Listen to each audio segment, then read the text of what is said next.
Dear student, good morning, welcome to Lucky Education. और जैसा कि आज हम लेक्चर नंबर 2 पे डिस्कस करेंगे। लेक्चर नंबर 1 में हमने आपके लिए क्या कराया था, बेसिक कंसेप्ट कराए थे। ठीक है, घनाभ का एक फॉर्मूला भी करा दिया था कि घनाभ का संपूर्ण पृष्ठीय क्षेत्रफल क्या होता है। जैसे हमने लिखाया था, क्या लिखाया था बेटे, हमने लिखाया था घनाभ का संपूर्ण पृष्ठीय क्षेत्रफल क्या कराया था बेटे, 2LB plus BH plus LH, ये कराया था नहीं कराया था बेटे? क्लियर है। तो बेटे आपको यहीं से सब पता पड़ रहा है कि घनाभ का संपूर्ण पृष्ठीय मतलब संपूर्ण पृष्ठों का क्षेत्रफल। तो हमने कितने पृष्ठ लिखाए थे, इसमें कितनी सतह कराई थी, 6, अर्थात 6 की 6 सतहों का क्षेत्रफल। क्लियर है बेटे, समझ में आ रहा है ना। संपूर्ण पृष्ठीय अर्थात कुल पृष्ठ मतलब कितने पृष्ठ कितनी सतह थी इसमें, 6, तो 6 की 6 का पृष्ठों का क्षेत्रफल क्या होता है, ये वाला। क्लियर है, फॉर्मूला कराया था। या एक और चीज़ हो सकती है बेटे, इसमें कभी कभी आपके क्वेश्चन में एक चीज़ को यूज और कर लेता है, घनाभ का कुल। संपूर्ण की जगह पे आपके क्वेश्चन में कभी कभी कुल शब्द का यूज भी कर सकता है, कुल पृष्ठीय क्षेत्रफल। क्लियर है, कुल का ही मतलब क्या होता है बेटे, संपूर्ण, अर्थात कुल टोटल जितने भी हमारे पृष्ठ है उनका क्षेत्रफल। इसमें हमारे कितने सतह थे, कितने पृष्ठ थे, 6 थे, तो 6 की 6 का एरिया। क्लियर। तो सेकंड वाला करते हैं इसमें बेटे हम,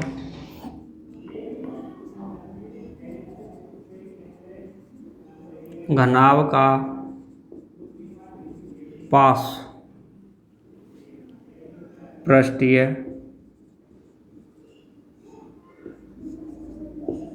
क्षेत्रफल। ठीक है, या एक और चीज कहते हैं बेटे, घनाभ की 4 सतहों का क्षेत्रफल। ठीक है बेटे, क्या होता है, ऐसे करेंगे। तो क्या कराया मैंने, घनाभ का पार्श्व पृष्ठीय क्षेत्रफल, या कह सकते हैं घनाभ की 4 सतहों का क्षेत्रफल। तो बेटे एक चीज मैं बता दूं, पार्श्व का मतलब यहाँ पे 4 क्यों है, तो पार्श्व पृष्ठीय क्षेत्रफल का मतलब होता है बेटे कभी भी कोई भी सतह हो आपके पास, ये नहीं कह रहा हूँ कोई ओनली घनाभ हो, कोई भी सतह हो तो उसकी ऊपर वाली सतह को और नीचे वाली सतह को, जो तल होता है उसे छोड़ करके जो हमारी चारों तरफ जितनी भी साइड होती हैं, जितनी भी सतह पड़ जाती हैं, उनको ही हम क्या कहते हैं, पार्श्व पृष्ठीय क्षेत्रफल कहते हैं। जैसे कि घनाभ में आपका ऊपर का जैसे संदूक ले लें, तो संदूक के ऊपर ढक्कन को हटा दो, नीचे से तले को हटा दो, तो कितनी सतह बच गई, बीच बीच में 4 बच गई। तो उसी पार्श्व को क्या कह दिया हमने, 4 सतहों का क्षेत्रफल कह दिया है। तो ये तो हो गया बेटे 4 सतह फिक्स हो गए, क्योंकि इसके जो हमारी साइड की सतहें कितनी है, 4। लेकिन वास्तविक जो पार्श्व का मतलब होता है, कोई सी भी आकृति हो, कोई सा भी कैसा भी फिगर बनना हो, तो ऊपर वाले तल को और नीचे वाले को छोड़ करके बीच में जितनी भी सतह हो या जैसा भी आकार हो, उसको हम क्या कहते हैं, पार्श्व पृष्ठीय कहते हैं। घनाभ में तो बेटे बीच बीच की जो सतह थी वो कितनी थी, 4 थी, तो इसलिए पार्श्व को हमने किसका दूसरा नाम क्या दे दिया, 4 सतह। क्लियर है। बाई चांस मान लो, बाई चांस अगर आपकी ऊपर वाले नीचे तले को छोड़ करके बीच बीच में कितनी सतह बचती, 3 सतह बचती, तो यहाँ पे क्या हो जाता बेटे, 3 सतहों का क्षेत्रफल। ठीक है, नहीं है। तो पार्श्व का समझ में आया, पार्श्व का मतलब क्या होता है, पार्श्व पृष्ठ का मतलब होता है ऊपर वाले तल और नीचे वाले तल को छोड़ करके हमेशा जो बीच बीच में बचने वाले जितने भी पृष्ठ होते हैं, जितने भी तल या सतह होती हैं, उनका क्षेत्रफल। क्लियर है। तो देखो बेटे, घनाभ में मैं कर लेता हूँ, ऊपर वाला छोड़ दिया, नीचे वाला छोड़ दिया।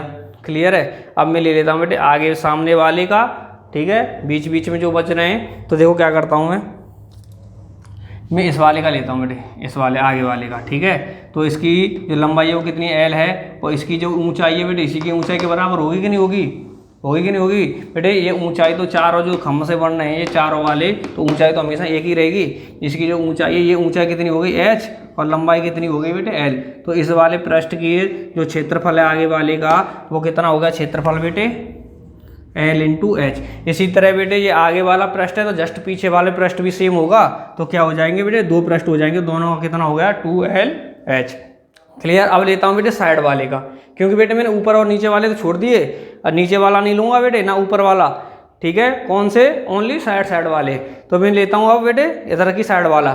तो साइड वाला बेटे ये है, ये वाला बनना है जो। क्लियर नहीं है। तो ये इसकी लंबाई कितनी दे दी है बेटे, यहाँ पे हमारी b दे दी है और इसकी ऊंचाई कितनी दे दी है h। तो इस वाले साइड वाले पृष्ठ का जो क्षेत्रफल है वो कितना हो जाएगा, b इंटू h। और बेटे इसी के बिल्कुल जस्ट सामने वाला इधर की साइड में भी पृष्ठ होगा तो उसका भी कितना होगा, BH होगा। तो बेटे कितने BH हो गए बेटे, 2 हो गए। क्लियर है, दो पृष्ठ हो गए, इधर वाला लेफ्ट हैंड साइड वाला और राइट हैंड वाला। तो कितने हो गए बेटे, 2BH। तो चारों का कितना हो जाएगा बेटे, दोनों का सम कर दो। क्लियर है, मैंने फ्रंट वाले पृष्ठ का और पीछे वाले पृष्ठ का निकाला तो कितना आ गया बेटे, 2BH आ गया। और लेफ्ट हैंड साइड वाले का और राइट हैंड साइड वाले पृष्ठ का निकाला तो कितना आ गया, 2BH आ गया और उसका आया 2LH। क्लियर है बेटे, नहीं है, ठीक है। चारों आगे जो हमारे क्या थे बेटे, आगे पीछे लेफ्ट हैंड और राइट हैंड साइड की तरफ पृष्ठ थे। क्लियर है, वही थे ना। क्या कह रहा है, पास, अर्थात ऊपर वाले पृष्ठ को और नीचे वाले तले वाले पृष्ठ को छोड़ करके जो भी हमारे बीच बीच में पृष्ठ बचते हैं, कितने भी हों, हमारे घनाभ में तो 4 बच रहे हैं तो इसलिए बेटे 4 नाम दे दिया है। लेकिन यहाँ पे मान लो कोई भी आकृति ऐसी हो कि यहाँ पे 3 बच रहे हैं तो वहाँ पे कितनी हो जाती है, वो 3 सतह हो जाती हैं। ठीक है, पास का मतलब होता है बेटे साइड वाले पृष्ठ। क्लियर, तो बेटे साइड वाले पृष्ठ हो गए, 2 तो हो गए हमारे आगे वाला पीछे वाला और 2 हो गए लेफ्ट हैंड साइड वाला और राइट हैंड वाला। क्लियर है, तो दोनों हो गए, इनमें से कॉमन क्या आ रहा है बेटे, 2 आ रहा है और इधर से बेटे h आ रहा है। तो बीच में क्या बच गया, l प्लस b। तो क्या हो गया बेटे, 2l plus b into h। Clear है, ये हो गया बेटे हमारे पास पृष्ठीय क्षेत्रफल या 4 सतहों का क्षेत्रफल। ठीक है, किसी को कोई दिक्कत तो नहीं है बेटे, समझ में आया नहीं आया। पास का मतलब क्या होता है, हमेशा यही नहीं कि घनाभ ही हो, कोई सी भी आकृति हो, हमेशा पास कह दे, इसका दूसरा वर्ड और होता है बेटे, उसे कहते हैं वक्र, पास या वक्र। अगर ये वर्ड आता है तो हमेशा कोई सी भी आकृति दे दे, ऊपर वाले पृष्ठ को नीचे वाले को छोड़ दो, जो साइड में पृष्ठ बचते हैं उन सभी का क्षेत्रफल ही क्या होता है, पास पृष्ठीय क्षेत्रफल होता है। ठीक है, नहीं है। और क्या हो गया बेटे, 2l plus b into h। Clear है, तो इसे दूसरे शब्दों में भी लिख सकते हैं, या करके दूसरे शब्दों में भी लिख सकता हूँ बेटे। इसे क्या होगा, 2l प्लस b क्या होता है बेटे, इसका जो बेटे नीचे का आधार है वो कैसा होता है, रेक्टेंगल आकार होता है। तो मैं कह सकता हूँ घनाभ के आधार का परिमाप बेटे आयताकार होता है, आधार होता नहीं होता है आयताकार। तो आयताकार का परिमाप क्या होता है, 2l प्लस b इंटू ऊंचाई। इसे बेटे इस लैंग्वेज में भी लिख सकता हूं मैं। क्लियर है बेटे, तो ये भी क्या है, ये एक ही फॉर्मूला है। ठीक है, नहीं है, तो इसे भी बेटे क्या करना है, नोट कर लेना आप। ठीक है बेटे, दोनों शब्द हैं, इसमें ओनली LB का यूज किया तो उसी को मैंने क्या कर दिया, लैंग्वेज में कन्वर्ट कर दिया है। ठीक है, नहीं है, तो इसे बेटे नोट करो। तो ठीक है बच्चों, यहाँ तक समझ में आया। दूसरा फॉर्मूला हो गया, तीसरा ही करते हैं इसका। फिर तीसरा फॉर्मूला क्या होगा,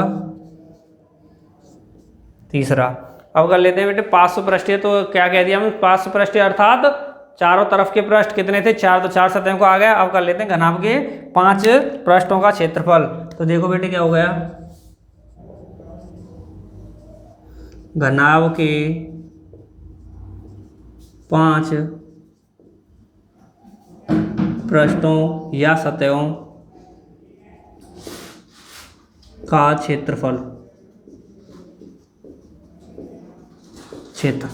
तो देखो बेटे, मैंने अभी बताया था 4 का क्या होता था, 4 सतहों का 2l plus b into h, यही होता ना। ये तो हो गया बेटे कितने, किसका, 4 पृष्ठों का।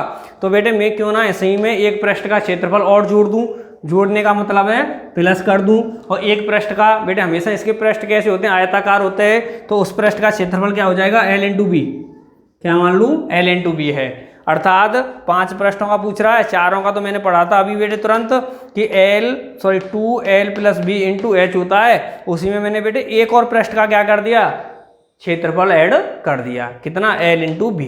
क्लियर है, तो क्या हो गया, हमारा 5 पृष्ठों का क्षेत्रफल आ गया। जैसे ये कहेंगे सर ये क्यों करा दिया है, क्योंकि बेटे आपके कभी कभी क्वेश्चन दे रखा है, वो कह देता है कि छत को, जैसे कभी कोई संदूक दे दे कि उसमें ढक्कन नहीं है, कोई संदूक दे दे उसमें ढक्कन नहीं है तो उसका क्षेत्रफल निकालो। बेटे जब ढक्कन नहीं है तो इसका मतलब एक सतह गायब हो गई, तो कितनी सतह बच गई? 5। तो 5 सतहों का डायरेक्ट हम किससे निकाल सकते हैं? इस फॉर्मूले से। क्लियर है? ठीक है, नोट करो बेटे इसे। ठीक है बच्चों, 3 फॉर्मूले हो गए, इससे नेक्स्ट कराते हैं। और हाँ एक और चीज़ बेटे, इसे धन मत समझना। क्लियर है? मेरा लिखने का तरीका ये होता है। क्लियर है? घना भी है। कभी आप होते हैं माइंडेड बच्चे जो पकड़ते हैं इन चीज़ों को। ठीक है, तरीका ये है बेटे मेरा लिखने का, कहीं इसे धन समझने लगा सर धन लिख रहे हैं। ठीक है, तो देखो नेक्स्ट क्वेश्चन, नेक्स्ट फॉर्मूले करते हैं हमारे आपके लिए।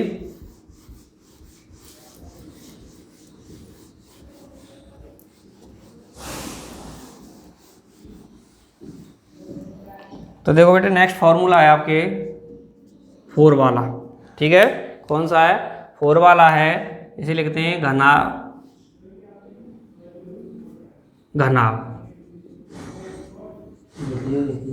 घनाभ का आयतन। घनाभ का आयतन क्या हो जाता है बेटे कि घनाभ की जो हमारे तीनों के तीनों साइड्स दे रखी हैं उनका आपस में मल्टीप्लाई कर दो तो क्या हो जाएगा बेटे? L into B into H.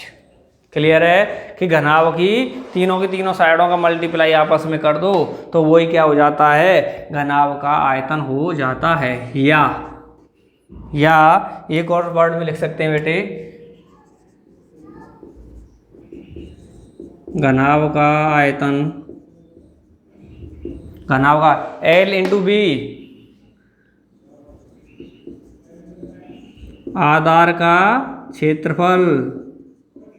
L into B आयत का क्षेत्रफल होता है नहीं होता है, और इसका जो आधार होता है वो कैसा होता है? आयताकार, अर्थात आधार का क्षेत्रफल इंटू ऊंचाई। क्लियर है? तो हमारा एक वर्ड में कह सकते हैं L into B into H, मतलब तीनों साइडों का मल्टीप्लिकेशन ही हमारा क्या होता है? आयतन होता है। और दूसरी लैंग्वेज में लिखना चाहे तो कह सकते हैं आधार का क्षेत्रफल इंटू ऊंचाई। अब ये कहेंगे सर क्या मतलब पड़ रहा है लैंग्वेज लिखाने का? कहेंगे ना क्या मतलब पड़ रहा है लैंग्वेज लिखाने? तो बेटे मैं आपको बता दूं, कभी कभी हमारे क्वेश्चंस में डायरेक्टली दे देता है कि घनाभ के आयतन, आधार का क्षेत्रफल ये है और ऊंचाई ये है, तो घनाभ का आयतन निकालो। समझ रहे हो? तीनों साइड्स आपस में ना, तीनों साइड्स क्लियरली ना दे करके, कभी ये ना दे किसी क्वेश्चन में L B H ये तीनों ना दे करके, कभी कभी क्या करता है आधार का क्षेत्रफल बता देगा और ऊंचाई बता देगा, कह देगा आयतन निकालो।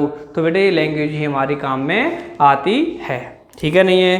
तो नेक्स्ट देखते हैं बेटे हमारा फॉर्मूला नंबर 5। क्लियर है? तो अब क्या देखेंगे? घनाभ का विकर्ण। क्या होगा?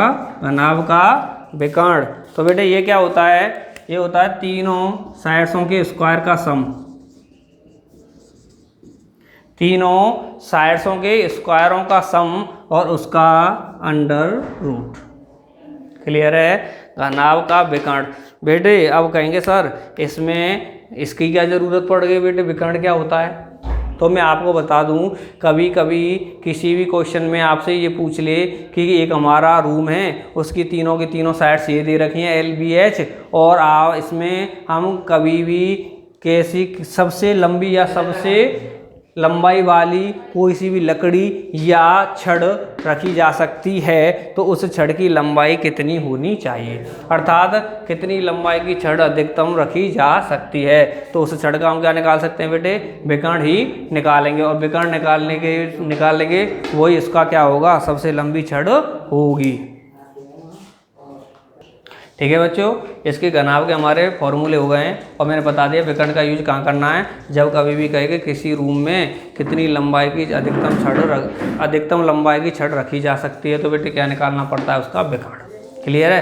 क्योंकि रूम का सबसे लंबाई का विकर्ण ही होता है जिसकी सबसे ज़्यादा लंबाई होती है। ठीक है, तो नेक्स्ट बेटे आपके लिए घन की फॉर्मूले और कराने वो आपके लिए नेक्स्ट लेक्चर में कराएंगे। तब तक के लिए धन्यवाद।